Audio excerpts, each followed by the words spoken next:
And today, as she mentioned, today we're going to share on the body-mind connection. And kind of we're going to work together on that. So at Caya Health, we treat people from a perspective that integrates body, mind, and spirit.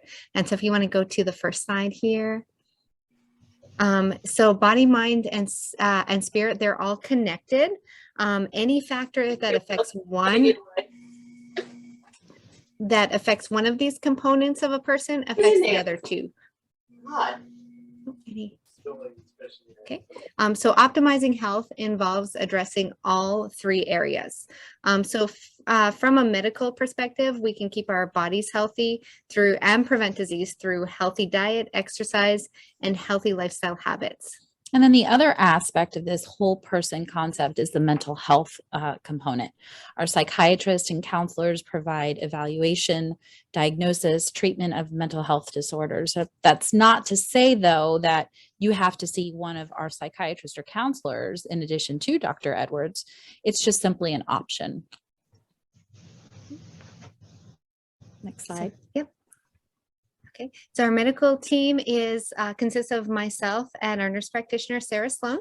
We do physical exams, we treat chronic conditions, we do women's health like pap smears and routine health exams, minor skin procedures, we have vaccines on site, we have an on-site pharmacy, which is very convenient, we draw labs in clinic, and as family practitioners, we do treat anxiety and depression, and we work with our psychiatry and counselors to kind of give us that extra support.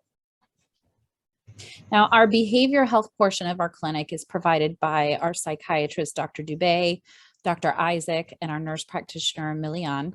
They provide the medication management as well as something called transmagnetic stimulation, which is something that is for serious depression treatment. Our therapist, Michelle Lopez, is in our office. That provides talk therapy as well as educational groups and workshops. So talk therapy, if you're not familiar with it, is a very effective way to manage and sometimes even prevent mental health conditions. I love this picture because in our heads sometimes things that we're worried about just kind of seem all jumbled up and don't make a whole lot of sense. But when you come to talk therapy, the therapist role is to kind of categorize them, and then we utilize appropriate therapeutic interventions to help with it. So it might be cognitive behavioral therapy, it might be solution focused or psychodynamic. The therapist helps the patients get them in order and gives the patients tools on how to better manage them. Now, if someone is in one of the counseling sessions and they feel like they're not progressing or that they need additional assistance with that, our psychiatrists can be consulted if they feel like they're not making progress in talk therapy. But I love this picture because that's a lot of times when patients come to us, it just doesn't make a whole lot of sense. There's a whole lot of things going on in there. And then as they just kind of start talking, which is what talk therapy is, the therapist kind of makes a lot of sense out of things and shares that. So this is a slide on the mind-body connection. So your body actually responds to the way you think, feel, and act. Each of the emotions activate different parts of the brain. So this is actually a functional MRI of your brain, which demonstrates the areas activated by negative, ambiguous, and positive emotions. Your body then responds to these emotions. And negative emotions, they cause the release of stress hormones like adrenaline, and that makes your body feel more alert. Versus positive emotions cause the release of chemicals like serotonin and dopamine, which make you feel more relaxed. So think about some memories, for example, like the birth of a child or getting married, and think about how you feel. So generally you're going to feel warm and relaxed. And again, that's that release of the serotonin and the dopamine versus the loss of a family member, negative health diagnosis that can cause you to feel anxious and depressed. Now we know that the brain can change and that repetitively activating a particular pathway strengthens that pathway and makes us prone to respond similarly in the future. So years ago, oh, you want to go back to that because I'm going to refer back to this. So years ago, we thought our brains stopped growing after a certain age. But what neuroscience has showed us is that our brains can actually still learn new things through something called neurogenesis and neuroplasticity. So while I try to explain these two concepts, just try to stay with me here. Imagine your brain is like a highway. So when we travel on a highway several times over and over and over again, it just kind of becomes part of our habit, right? So the road becomes like a well-beaten path. So these habits, these roadmaps, shape the way we think, feel, and do. So let's say for the last 40 years, day in and day out, you've been taking a negative path like the one on the left. And it's you do it day in and day out, and it's just what you've been doing. And those well-beaten paths have become habits. So those pathways have become habits. When you come to talk therapy, we teach you a different path. The more that we strengthen the newer positive paths, like the ones on the right, the old ones become obsolete. And that's a really, really basic understanding of neurogenesis and neuroplasticity. And then, so how are the mind and the heart connected? Well, there's increasing evidence that mental health is linked to both biological processes and behaviors that contribute to or cause heart disease. And mental health can positively or negatively affect heart health. Factors that negatively affect our heart health are depression, anxiety, stress, loneliness, pessimism, and anger. And how is this? Well, chronically feeling like this causes the release of stress hormones, cause inflammation in the body, and there's nervous responses. So increase in heart rate and blood pressure. And over time, that puts a lot of pressure on the heart. Secondly, our behavior. So think about what kind of choices you're going to make when you're feeling depressed or anxious. We're much more likely to choose not to go for that walk or to kind of choose that unhealthy snack than we are when we're feeling good. Factors that positively affect our heart health are optimism, purpose, happiness, and mindfulness. So yeah, think about examples of situations for yourself of good stresses and bad stresses. Now, nutrition and mental health, so diet, physical, and mental health are all linked together. It's common knowledge that a good quality diet affects our physical health, but are you also aware that it also affects our mental health? So if you take a look at this slide here, in the middle, we have the good quality diet. A good quality diet with healthy fats, limited fast foods, fruits and vegetables, and high fiber foods affects hormonal, inflammatory, and nerve pathways, and they lead to the improved mental health, which you can see on the right. So for example, better mood, less stress, lower risk of illness, and improved cognitive or brain function. And vice versa, when our mental health is optimal, we're much more likely to make good dietary choices.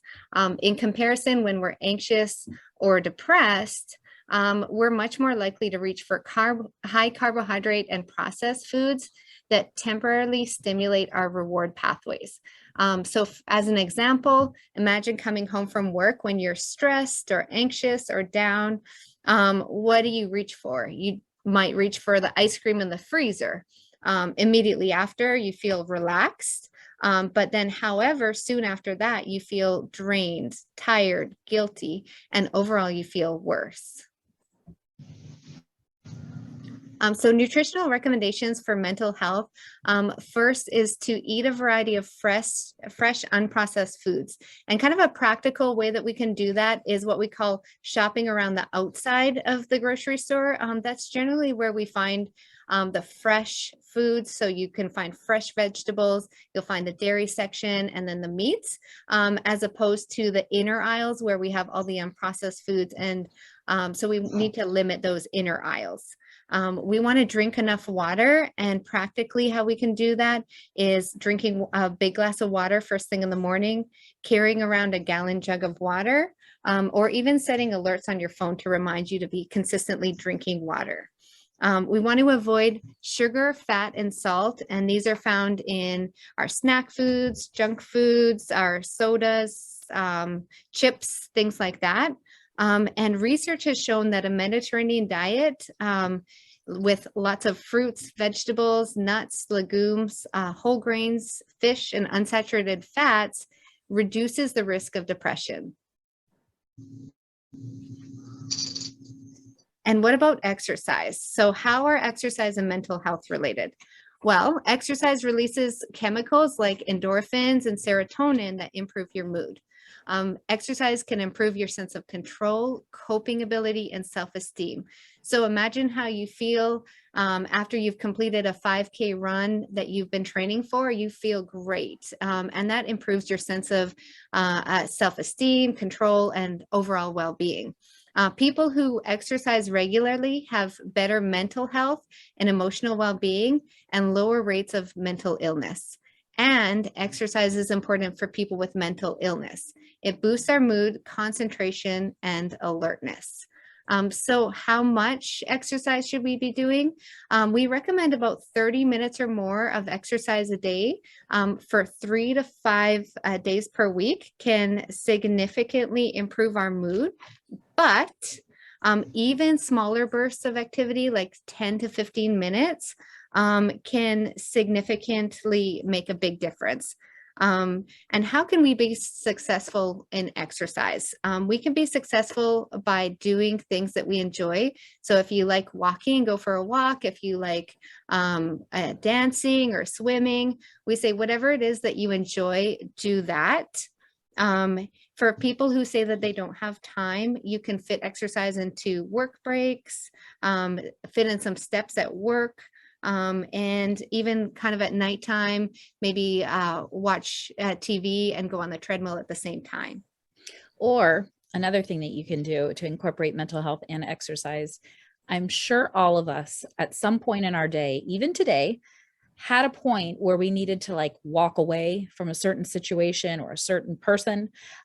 Use that time for exercise. Next time, I want you to go for a walk and name that walk. So I've got some patients that call them anger walks. So they're going to go for an anger walk. They're going to be angry. They're going to sit in that feeling and just go for a walk and explore the anger, or a sadness walk. Whatever emotion you're feeling, go for that walk. Just go outside for 10 minutes and be with whatever emotion that you're feeling at that time. Next slide. So Dr. Edwards shared some really compelling evidence on the mind, body, heart, nutrition, exercise connection, but we can't negate the fact that life happens and we don't always have choices on how our life unfolds. So I put a graph up here to kind of show some of the potential of life events that may affect our mental health.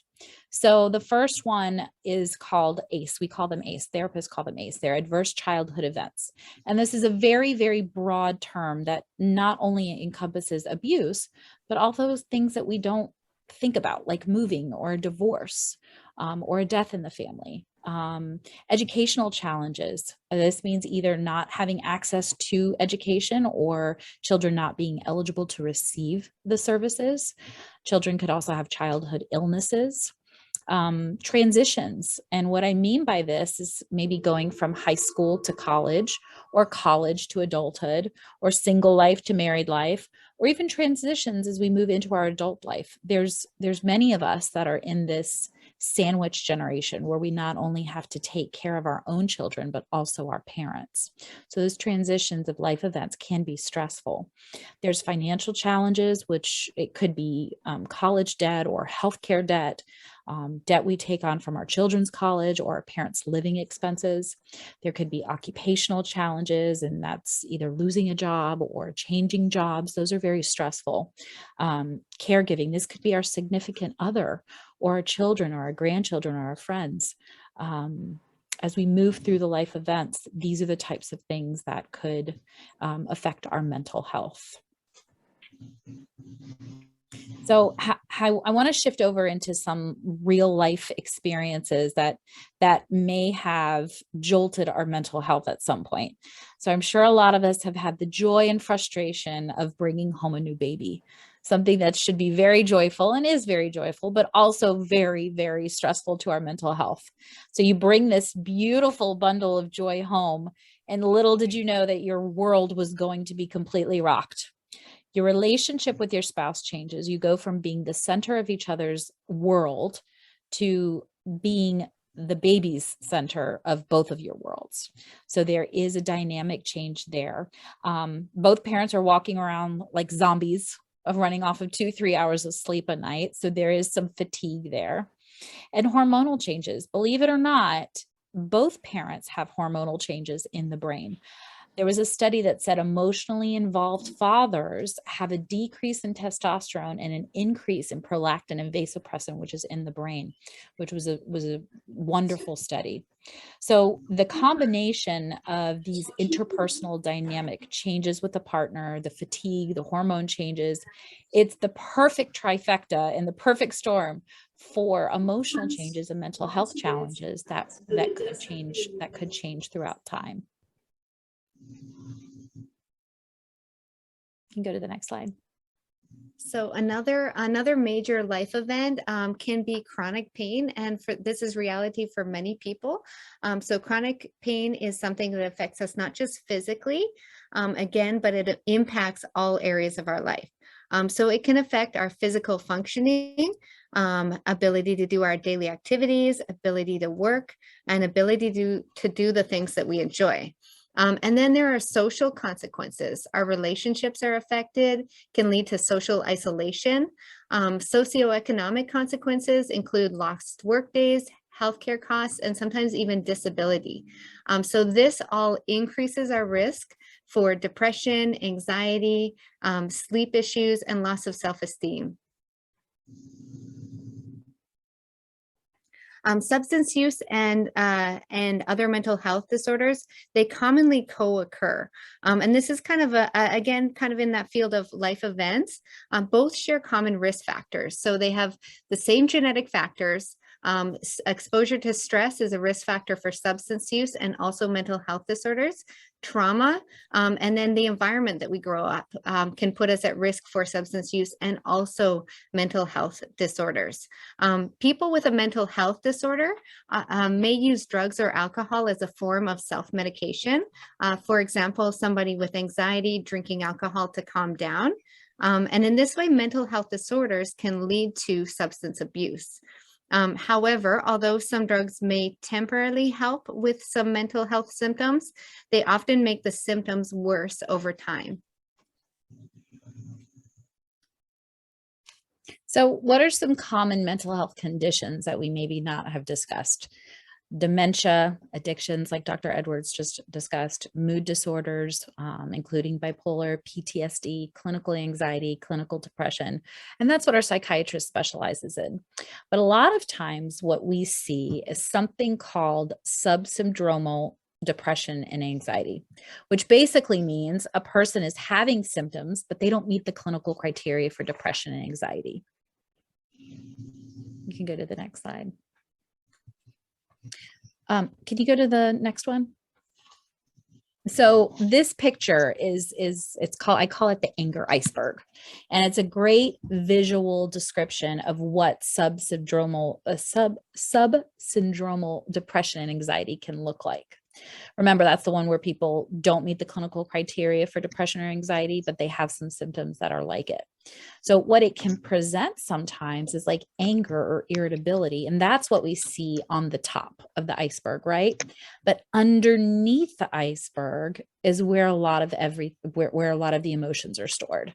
So underneath there's things like regret and guilt and nervousness, all of these things that are underneath this anger iceberg. And that's what we talk about in talk therapy. And that's why it's so important to utilize talk therapy when you need it, or psychotherapy when you need it. And this is a wonderful way to prevent any mental health disorders. Could you go to the slide that was before? Thank you. So as Dr. Edwards had mentioned, There's a lot of mental disorders that are overlooked or untreated because they coincide with other medical conditions.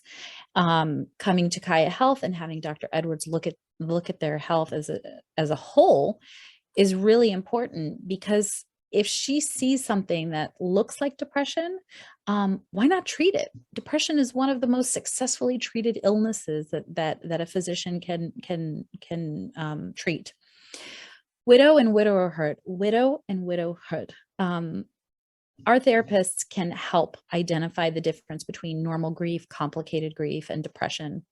1/3 of widow and widowers meet the criteria for depression in the first month after the death of their spouse, and then remain clinically depressed 1 year after.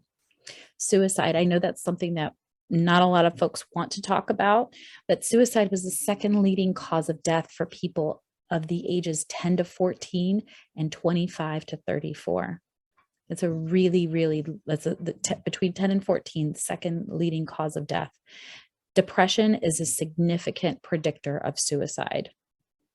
Also, substance abuse, as Dr. Edwards had discussed, 14.5 million people ages 12 and older suffer from alcohol use disorder. And that age of 12 to 17, which sounds shocking, 414,000 people are in that age group. Only less than 4% of people with alcohol use disorder are prescribed a medication that has been approved by the FDA to treat this disorder. So, like you heard me correctly, there are medications that can help with alcohol use disorder, but only 4% of people are being prescribed for it. And the last one that I want to talk about is grief and loss. It presents throughout our entire lives. And I'm not just talking about the death of a loved one, but it could be the loss of a job or a lifestyle or a relationship or a sentimental item. Grief and loss is something that goes on throughout someone's life. You can go on to the next one and go to the next one. So how have people fared during the pandemic?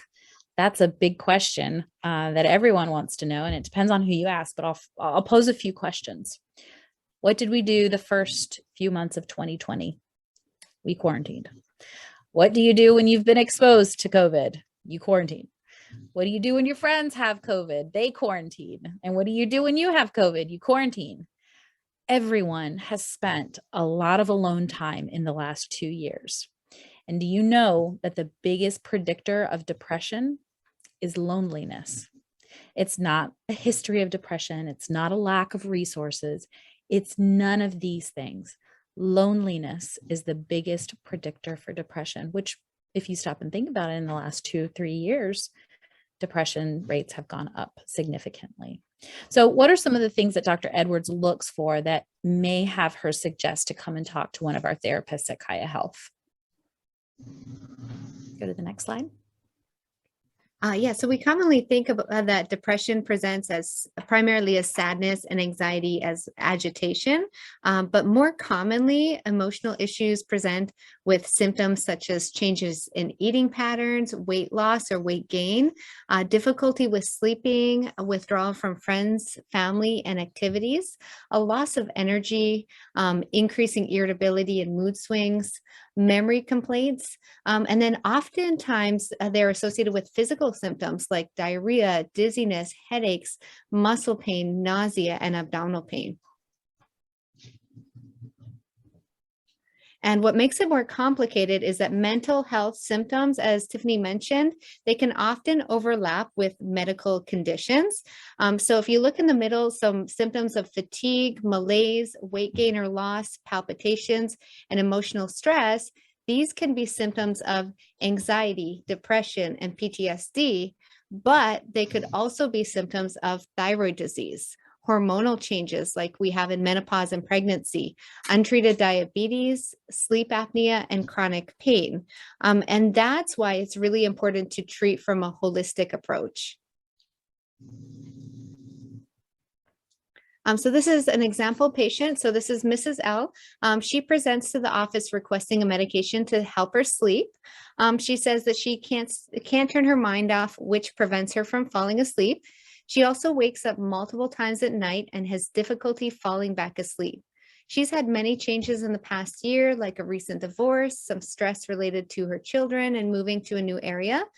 She admits to feeling down and depressed many days, having fatigue, overeating, and feeling bad about herself when we kind of ask her more.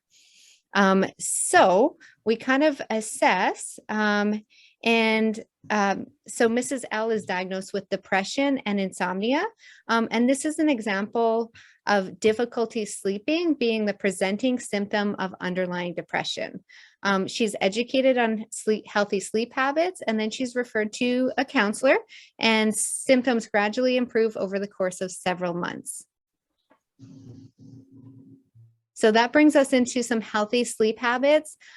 So did you know what the most effective treatment is for chronic insomnia? It's not Ambien, it's not melatonin, and it's not any other medication. In fact, the most effective treatment for insomnia is called cognitive behavioral therapy. And this involves working closely with a counselor or a specialist over several weeks to change your sleep habits. So when we're having difficulty sleeping, it's important to incorporate these healthy sleep habits. So the first one here is to get regular. So have the same bedtime and the same wake up time.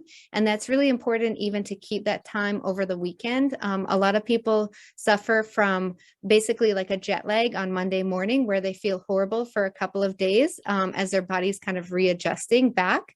Having sleep rituals at nighttime can be helpful, like having a hot shower, reading a book, drinking some hot tea, doing some meditation or some mindfulness before bed. A big one these days is avoiding screen time before bed. So keeping that phone out of the bed, no TVs in the bedroom, anything with a screen, trying to avoid that for 1 to 2 hours before bedtime, because we know that bright light actually activates the brain and makes it much harder to fall asleep. And then when we're having trouble sleeping, we need to retrain our mind and teach our mind that the bed is for sleeping only. So we always say sleep and sex and nothing else. So no reading in bed, no doing homework in bed, nothing else. If you go to sleep and you've been trying to sleep for 20 to 30 minutes and you can't fall back asleep, you get up, go to a nearby couch, do something relaxing, which would be like reading a book, something that's not as stimulating. And then when you start to feel your eyes drooping, feel tired again, then you go back to sleep again. It is important to limit naps if you're having trouble sleeping at night, because that it helps to build up your sleep inertia so you will fall to sleep at bedtime. Avoiding caffeine and nicotine, especially in the few hours before bedtime, can be helpful. And then finally, avoiding alcohol. So a lot of people will use alcohol as a sedative to fall asleep, but it actually interrupts and makes the quality of sleep much worse. So our second example patient is Mr. S. He's a 29-year-old male who presents to the emergency room for follow-up of chest pain. He complains of intermittent episodes of chest pain, shortness of breath, and feels like his heart is pounding. Symptoms are associated with a fear of this impending doom. He feels like something terrible is going to happen. And he also gets numbness in his fingers and nausea. So Mr. S gets a full cardiac evaluation because we know that cardiac symptoms and anxiety symptoms commonly overlap. After a negative medical workup, he's diagnosed with panic disorder. So what is panic disorder? Well, panic disorder involves panic attacks. These are intermittent episodes that are short-lived. They peak within about 10 minutes, and they're associated with this fear of impending doom, a lot of times palpitations or like that feeling in your chest, shortness of breath, chest pain, sweating, trembling, nausea, dizziness, and numbness.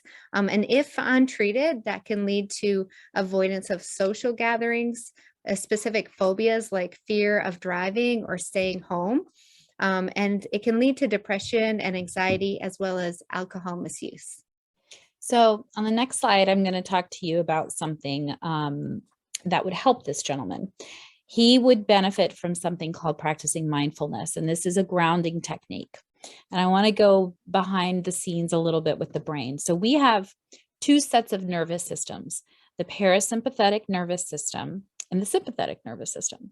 So the parasympathetic nervous system is our rest and digest. That's what we want our bodies to be in all the time.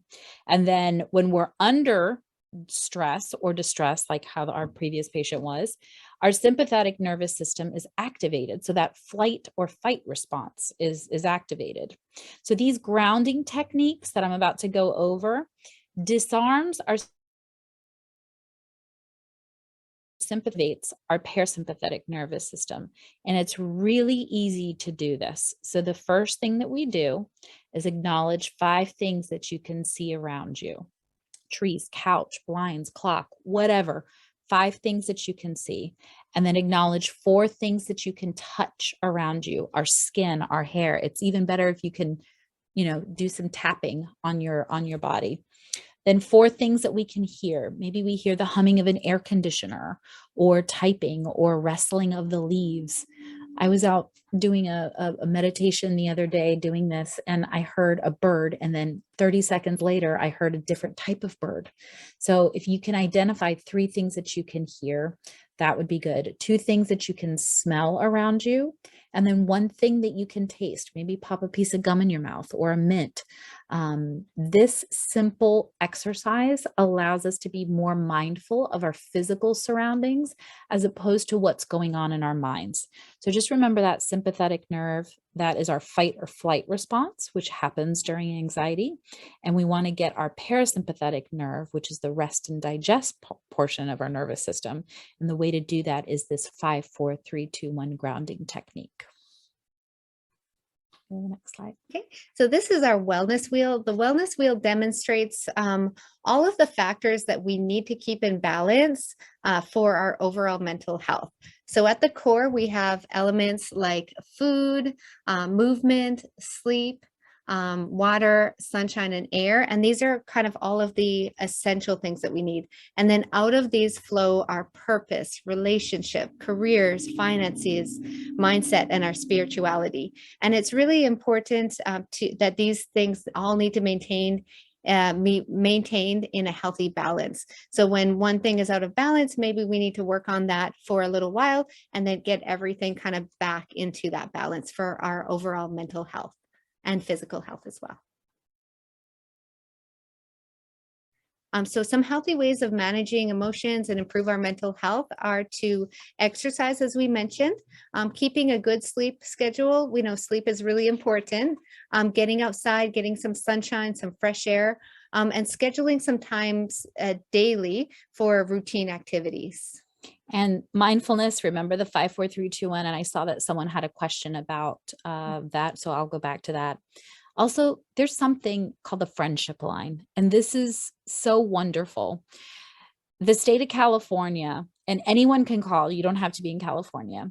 If you are lonely or you need to talk about something, you want to talk to someone, call this number. It's so important because remember, loneliness is the biggest predictor of depression. So the state of California got real progressive real quick, which is wonderful, and created this friendship line. There's also social support, NAMI, or speak with one of the counselors at Caya Health. All of these things can help manage emotions and improve your mental health. Now, I think, Erin, what